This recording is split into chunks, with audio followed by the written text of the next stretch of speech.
Today we're going to be graphing systems of equations. The first thing you need to know is that two equations form a system of equations. The ordered pair that is the solution of both equations, okay, is what we call the solution of the system. What we mean is where they cross, okay, is the solution to both equations, and that's called the system of the solution. Where do they cross? All right?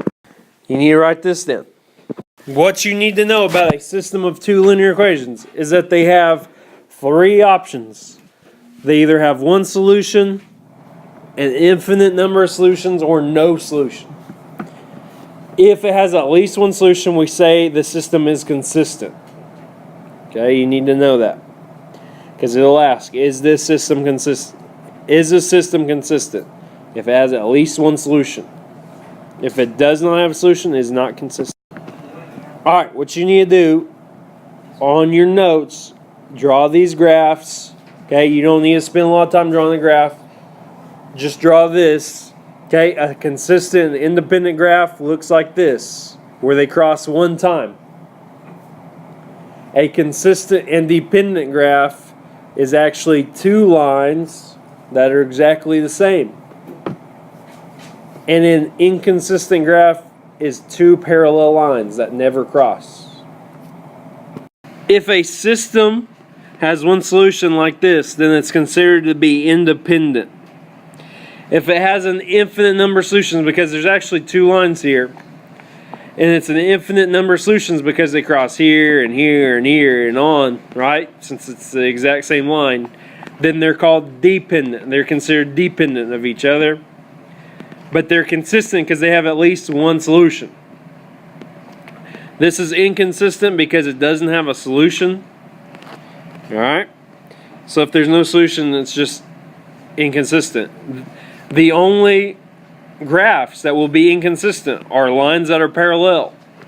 Because if they're not parallel, they will cross eventually.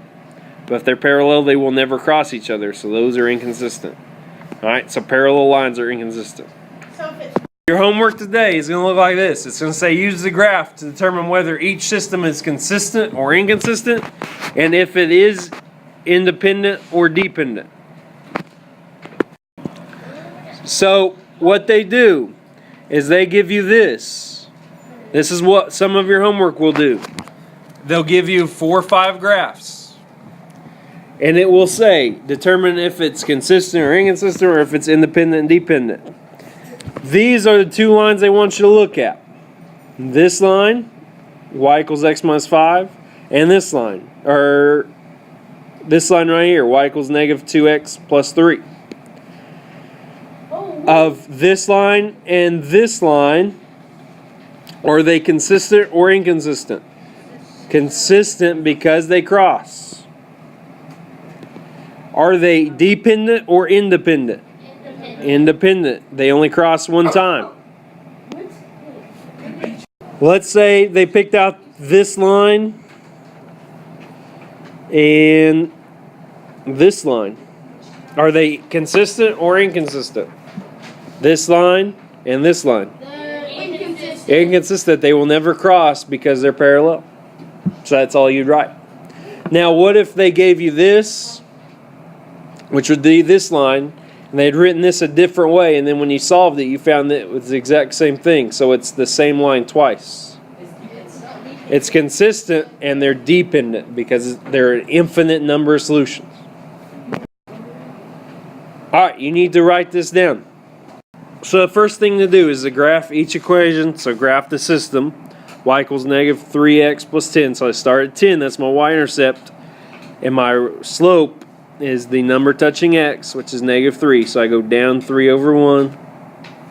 I do that a couple times. I didn't go down far enough. Do you do over 1 every time?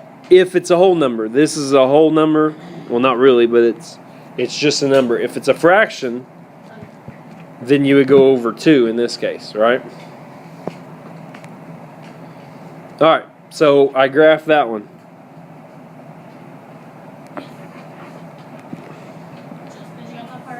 Then I graph y equals x minus 2. So I start at -2. I go up 1 over 1 every time,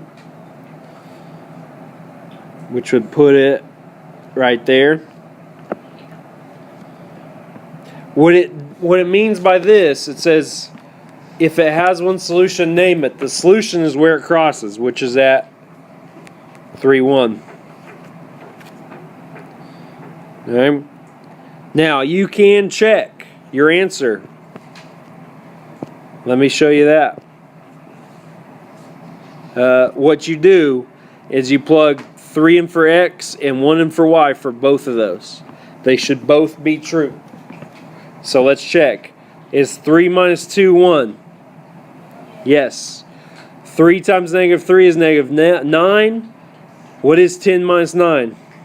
1. So they both have this point in their graph. So that is the solution. That is where they cross. If you find that they're parallel, then you say they're inconsistent of each other. All right? Any questions? So it's independent right now? Well, this would be, if it asks you to label it, it doesn't say it, but it asks you to label it, then you would write this is consistent and independent. Okay?